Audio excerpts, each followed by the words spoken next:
de nous rejoindre à 12h30 sur RTI2. Place à présent au titre. Allons à la découverte d'une experte en élevage de dinde. Mafirima fait partie de ces jeunes dames qui ont réussi dans ce secteur d'activité. Et puis au Cameroun, le gouvernement annonce de nouvelles mesures pour éviter une résurgence du Covid-19. Voilà, c'est tout pour les titres. C'est une passionnée de l'entrepreneuriat. Et c'est dans l'élevage de la dinde qu'elle a trouvé son chemin. La trentaine révolue, Mafirima fait partie de ces jeunes dames qui ont réussi dans ce secteur. Elle a débuté cette activité avec 50 dédonos. Aujourd'hui, elle importe annuellement plus de 80 000 dédonos.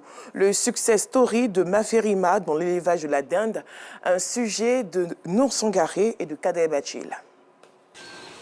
Fred, de l'aéroport Félix Houphouët-Boigny d'Abidjan. Il est 21h. Ce soir, entourée de ses employés, Mafirima réceptionne des dindonos venus de la France. Jeune éleveur, elle est cofondatrice d'une entreprise spécialisée dans l'importation, l'élevage et la commercialisation de la dinde en Côte d'Ivoire.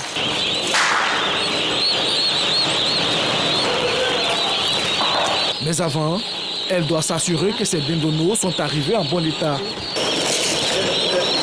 Là, quand on ouvre, c'est pour voir s'il n'y a pas de mortalité, si tout va bien.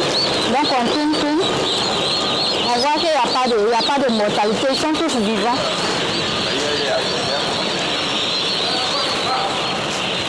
On ne sait pas ce qui s'est passé au cours du voyage. Voilà, parce qu'avant d'embarquer les dindonos, le fournisseur s'est assuré qu'ils vont bien. Il n'y a pas eu de problème à l'embarquement. Et au cours du voyage, s'il y a un problème, soit c'est la compagnie, soit c'est l'emplacement des cartons dans l'avion. Et donc tout ça, c'est enregistré par ça. Ce sont 10 000 dindonos importés qui ont été réceptionnés par Mafirima. Sur les 10 000, 4 000 seront vendus aux jeunes éleveurs partenaires. C'est des fermiers que nous avons encadrés, que nous avons encouragés à faire l'élevage des dindes à travers toute la Côte d'Ivoire. Ils sont venus de plusieurs villes. Et donc là, on est en train de compter les dindonos pour donner, ils vont aller les installer. C'est des partenaires éleveurs qui nous aident à développer cette filière à travers toute la Côte d'Ivoire. Angélique fait partie des partenaires de Mafirima. Fermier à Mondoukou, dans la ville historique de Grand-Bassam, il a effectué le déplacement à 7 h de la nuit pour récupérer ses dindonos. Elles prennent tous les clients au même niveau, c'est-à-dire que ce soit un petit client comme un gros, elles nous prennent au même niveau, elles nous encadrent. Quand on a un problème, quelle que soit l'heure, elles sont disponibles. En tout cas, le professionnalisme, elles l'ont en tout cas. L'élevage de dinde, en tout cas, franchement, il est porteur. Ah, doucement, hein. Après dispatching, Mafirima peut enfin embarquer ses volailles pour la ferme. Bon, là, on a fini toutes les procédures à l'aéroport. On a récupéré les dindonos. Ils sont dans le camion. Et là, on va aller les installer dans notre ferme. 3 mois plus tard, nous la retrouvons dans la ferme à Benorosso, dans la commune de Port-Boué. Ces dindonos ont atteint la maturité. Bonsoir, comment tu vas? Ça va ici? Oui, ça va. Et les dindes, tout va bien? Les dindes vont bien. Ils ont combien de poids actuellement? Bon, les dindes sont à 5 à 9 kilos. 5 à 9 kilos? Oui. Ah, d'accord. On est vraiment activés. On essaie d'informer la population qu'il y a la disponibilité de la dinde. Et ça commence à aller. Vraiment, il y a de l'engouement. Les gens passent à la ferme pour venir prendre en grande quantité. Son objectif, offrir une viande de qualité aux populations, ce en abondance. Nous connaissons les croupillons de dinde importés, les ailes de dinde importées, mais la dinde entière, les Ivoiriens ne connaissent pas. On veut éviter l'importation parce que tout ce que les gens connaissent, c'est les croupillons de dinde, alors que ce n'est pas les bonnes parties de la dinde. Voilà, nous voulons offrir, proposer la dinde entière à la population ivoirienne. Cette dinde de chair, il n'y a pas trop d'éléments gras là-dedans. Donc c'est la viande qui est bonne pour la santé, c'est la viande blanche. Donc très bonne pour la santé et ça a un bon goût. Titulaire d'un BTS brevet de technicien supérieur en informatique de gestion, Mafirima est aussi diplômée d'un Master 2 en management marketing. Passionnée de l'élevage, elle n'a pas hésité à se lancer dans ce secteur d'activité en 2017. Une activité qu'elle développe avec sa sœur jumelle installée à Boaké.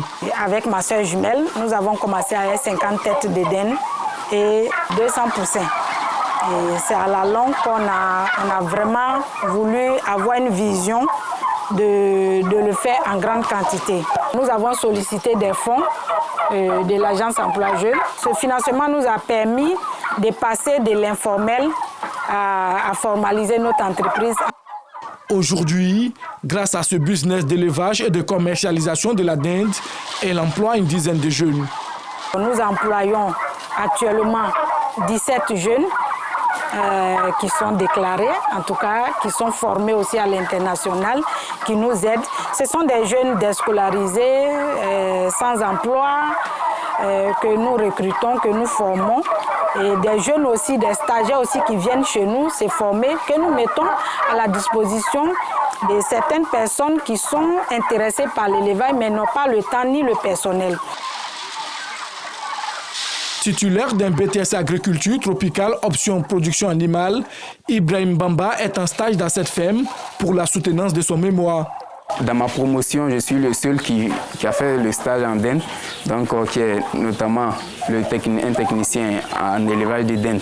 Ça a été vraiment une utilité parce que ça me permet d'être apte aujourd'hui de quitter l'étape de l'élève technicien, être un technicien vraiment avéré qui peut vraiment même suivre les autres éleveurs, ceux qui veulent se lancer dans le domaine de l'élevage de la dinde. L'employabilité des jeunes et l'autonomisation de la femme, Maferima veut en faire son cheval de bataille. Quand nous élevons les dindes, nous les vendons à des jeunes filles, à des veuves. Nous ne prenons rien avec ces femmes-là parce qu'en général, elles n'ont pas de fonds de commerce. Donc, elles ont juste besoin souvent de 30 000, de 50 000 pour commencer. Donc, sur la base de la confiance, nous donnons les dindes à ces femmes-là. Elles vont faire la découpe, elles les vendent. Et après, nous redonnons juste le prix des revenus et puis elles gardent le bénéfice. Ce système permet à ces femmes-là, à la longue, au bout de 1 mois, 2 mois, d'avoir leurs propres fonds de commerce. Le business de l'élevage et des ventes de dinde est rentable avec 50% des bénéfices. Grâce à cette activité, Maferima arrive à se prendre en charge et à subvenir aux besoins de sa famille. Mais pour en arriver là, que de chemin parcouru. Nous avons reçu 8 500 000 de la cellule initiative Boaké, qui est une structure sous tutelle de l'ambassade de la France, de l'AFD. Nous avons été orientés vers cette structure par l'agence Emploi Jeunes. Voilà. Donc, quand nous avons reçu ce fonds, nous avons importé 10 000 dennonos. Et cela s'est mal passé. Et il y a eu plus de 6 000 dennonos qui sont morts à l'arrivée. Et on avait une assurance tout risque, mais on n'a pas été dédommagé. Donc vraiment, c'était une grosse perte. Mais malgré cela, malgré qu'on n'avait pas encore remboursé, la cellule nous a encore fait confiance pour nous renforcer encore, pour pouvoir nous relever. Il y a eu une crise de grippe aviaire qui est passée dans la zone de derrière l'aéroport. Vraiment, on a perdu toutes nos bêtes. Et il a fallu encore cette structure qui nous a aidés pour nous trouver un partenariat pour aller nous former au Maroc. Et cette formation nous a aidés à nous relever. À force de courage et de persévérance, la trentaine révolue, Maferima fait partie de ces jeunes dames qui ont réussi à se frayer un chemin dans le secteur de l'élevage. Son rêve, développer la filière en Côte d'Ivoire pour absorber plus de chômeurs. Dans la commune de Yopougon, le pont reliant les quartiers Niangon Nord et Niangon Sud affiche un état de délabrement très avancé. Les dommages liés à cet état du bitume sont légion. Plusieurs véhicules ont été endommagés par les crevasses et nids de poules. Aziz Guira, Assitan Diara nous en dit davantage. Commune de Yopougon. Sur ce pont reliant les quartiers Niangon Nord et Niangon Sud, les nids de poules et crevasses dictent la conduite des automobilistes. Conséquence, bonjour aux pannes récurrentes des voitures. Difficile alors pour les transporteurs d'exercer leur activité dans la quiétude. La route est dégueulasse, sincèrement dit. L'État n'a qu'à censé va mettre la route. On n'arrive pas à travailler, franchement. On souffre, c'est vraiment dit. Le choix est assis tout. Ça garde les véhicules. En cette saison pluvieuse, le risque d'accident sur cette chaussée est encore plus accru. En cas de montée des eaux, les nids de poules ne sont plus visibles et s'y enfoncer devient alors facile. Quand il pleut comme ça, quand la pluie laisse, le goudron puis l'eau de déchets des regards, là. Voilà, donc ça dégrade le goudron, donc ce qui fait qu'il y a des crevasses, l'eau reste là, ça stagne et ce qui fait que la route est beaucoup difficile à pratiquer. L'eau là nous dérange. Quand les voitures passent là, l'eau jaillit même sur nos habits, vraiment ça nous dérange. Les clients quand ils voient l'eau sale là, vraiment ils ne peuvent pas s'arrêter. Ils courent même à cause des camions, même l'eau sale là, ils courent pour dépasser. Même camions de police même ne peuvent pas passer même. Même les ambulances, tu envoies les malades. Ils s'enfoncent ici même. Ils ne peuvent même pas aller à l'urgence rapidement. Un enfer vécu par les automobilistes, les cyclistes, les motocyclistes et même les piétons. Ces derniers ont du mal à se frayer un chemin sur cette route en agonie. À chaque passage, il manque quelque peu de se faire éclabousser ou même percuter par une voiture. C'est pas praticable, franchement dit. Parce que le pont est tout gâté. Même pour passer les piétons, c'est compliqué à cause des voitures et autres. Vous voyez, non. Donc, tout à l'heure, il y a un taxi qui a versé le ciment tout à l'heure là. Cette route a plusieurs fois été rénovée, mais une rénovation qui a été de courte durée. La dernière tentative remonte à 7 mois environ. Les populations appellent à l'aide et espèrent que cette fois, les travaux seront effectués par une main-d'œuvre encore plus qualifiée. La 53e promotion du CAFOP de Grand Bassam a effectué sa sortie officielle. La cérémonie a été marquée par le départ à la retraite de Touré Aminata Savané Seko, directrice du centre après 41 ans de bons et loyaux services au ministère de l'Éducation nationale et de l'alphabétisation. Guy Michel Ablé.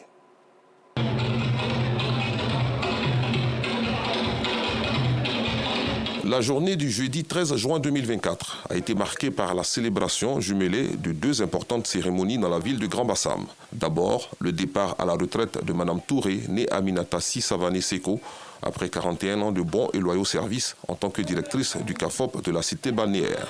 Une structure du ministère de l'Éducation nationale et de l'alphabétisation gérée avec professionnalisme et rigueur. Des qualités qui lui ont permis d'être reconnue meilleure directrice du CAFOP.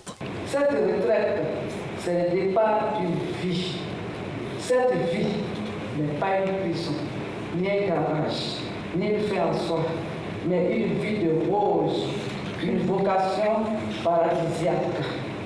Enseignants et techniciens, merci à vous. Vous avez formé une famille autour de moi, une famille académique qui prône le vivre ensemble chaque jour que Dieu. Cette journée a été aussi marquée par la sortie de la 53e promotion du CAFOP du Grand Bassam.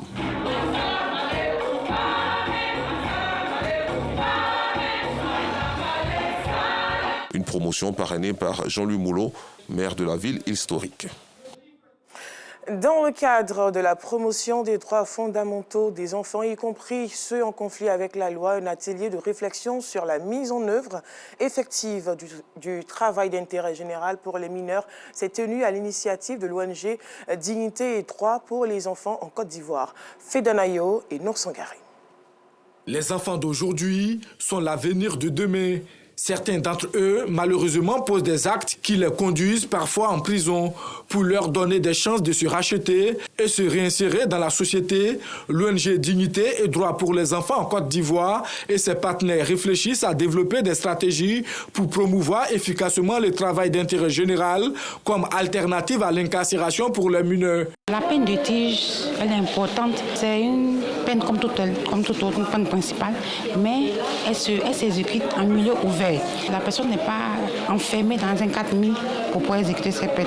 Le travail d'intérêt général est perçu comme une alternative à l'incarcération, surtout qu'il permet aux jeunes en conflit avec la loi de développer un sens de responsabilité et d'appartenance à la communauté. Cette peine de tiges, de travaux d'intérêt général n'est pas rémunéré. C'est dit que l'enfant vient, le condamné comme on dit, il vient, il purge sa peine dans notre milieu avec un certain nombre d'heures, parce que c'est pas 24 sur 24, non, sans rémunération. Elle est importante parce que, ça désengorge nos prisons et nos enfants mineurs ont besoin de pouvoir se sentir importants, responsables dans les activités d'intérêt général.